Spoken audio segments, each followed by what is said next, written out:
নমস্কার, সকলকে আমার চ্যানেলে স্বাগত জানাই।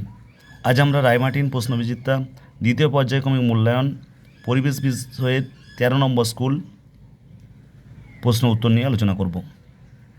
একের দাগের 1, হারভেস্টার যন্ত্র দিয়ে কী করা হয়? উত্তর, ধান কাটা ও ঝাড়া হয়। ক্ষয়ের উত্তর। একের দাগের 2, আজাদ হিন্দ ফৌজ বানিয়েছিলেন নেতাজি সুভাষচন্দ্র বসু। একের দাগের 3, মাটির পুতুলের জন্য বিখ্যাত নদিয়া। একের দাগের 4, সান্দাকফু পর্বত শৃঙ্গের উচ্চতা কত? 3630 মিটার। একের দাগের 5, মানুষের সবচেয়ে বড় সম্পদ হলো বুদ্ধি। একের দাগের 6, পেয়ারা বিখ্যাত বারুইপুরের। ঘয়ের উত্তর। 2-এর দাগের 1, ড্যাশ ছিলেন স্বাধীন ভারতের প্রথম প্রধানমন্ত্রী? উত্তর, জওহরলাল নেহেরু। 2-এর দাগের 2, একটি অর্থকরী পোকা হলো রেশম মথ বা রেশম কীট। 2-এর দাগের 3, চ্যাং মাছ ল্যাজে ভর দিয়ে লাফাতে পারে। 2-এর দাগের 4, বক্স অরণ্যের প্রবেশদ্বার হলো আলিপুরদুয়ার। 2-এর দাগের 5, বঙ্গভঙ্গ আন্দোলন হয়েছিল 1905 সালে। 2-এর দাগের 6, বাঁশের কেল্লা তৈরি করেছিলেন তিতুমির। 3-এর মিল করো। কস্তম্ভ খস্তম্ভ। ম্যানগ্রোভ উদ্ভিদ। গয়ের উত্তর, সুন্দরবন। কুলিক পাখিরালয়। ঘ, রায়গঞ্জ। শিশু দিবস। ক্ষয়ের উত্তর, জওহরলাল নেহেরুর জন্মদিন। 3-এর দাগের 4, রেলের ইঞ্জিন। উত্তর হচ্ছে পশ্চিম বর্ধমান। কয়ের উত্তর। 4, ধাপ চাষ কাকে বলে? এই পদ্ধতিতে কোথায় চাষ করা হয়? এই প্রশ্নগুলো অনেকবার আলোচনা হয়েছে, আমরা মুখে বলে দিচ্ছি বা পৃষ্ঠা নম্বর তোমাদের বইয়ের 103-এ আছে। ধাপ চাষ কাকে বলে? ধাপ চাষ হচ্ছে পাহাড়ের ঢালে ঢালে ধাপ কেটে যে চাষ করা হয় তাকে বলা হচ্ছে ধাপ চাষ। ধাপ চাষের পদ্ধতিতে কোথায় চাষ করা হয়? দার্জিলিংয়ের পাহাড়ি অঞ্চলে। এই পদ্ধতিতে কম পরিমাণে আলু, স্কোয়াশ এ সমস্ত চাষ করা হয়। 4 থেকে 2, ডিবিসি এর পুরো নাম কি? তোমাদের বইয়ের 107 পাতায় রয়েছে। ডিবিসি এর পুরো নাম দামোদর ভ্যালি কর্পোরেশন। ডিবিসির কাজ কি? বন্যা নিয়ন্ত্রণ করা, জল ঠিক সময় মতো ধরে রেখে চাষের কাজে লাগানো, এইগুলো হচ্ছে ডিবিসির কাজ। 4 থেকে 3, নিত্যবহ নদী কাকে বলে? একটি নিত্যবহ নদীর নাম লেখো।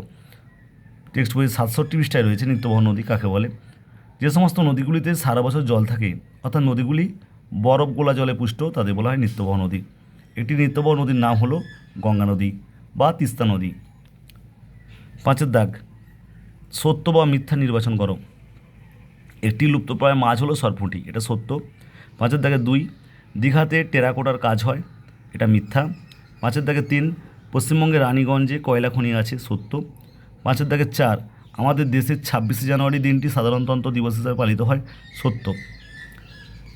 6-এর দাগের প্রশ্ন। 6-এর দাগের 1, গঙ্গা নদীর গতিপথ বর্ণনা করো। এটা যে বঙ্গের যে টেক্সট বইটা রয়েছে, অর্থাৎ পরিবেশের যে টেক্সট বই, সেটা 68 পৃষ্ঠা রয়েছে।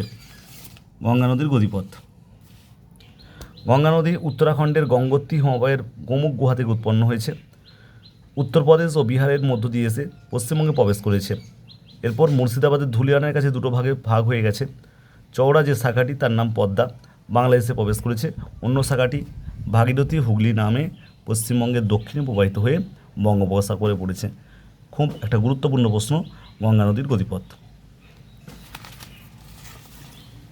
6-এর দাগে 2, শ্বাসমূল কি? শ্বাসমূল হচ্ছে ম্যানগ্রোভ জাতীয় গাছ, বাতাস থেকে মূলের সাহায্যে অক্সিজেন নেয়, একে বলা হয় শ্বাসমূল।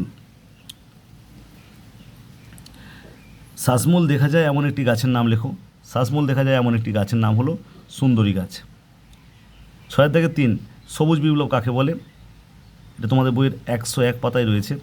চাষের জমির বন্ধু কোন প্রাণীকে বলা হয়?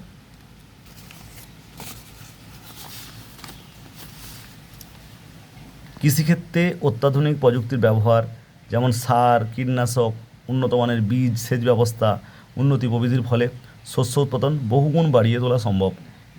এই পদ্ধতিকে বলা হয় কৃষি বিপ্লব।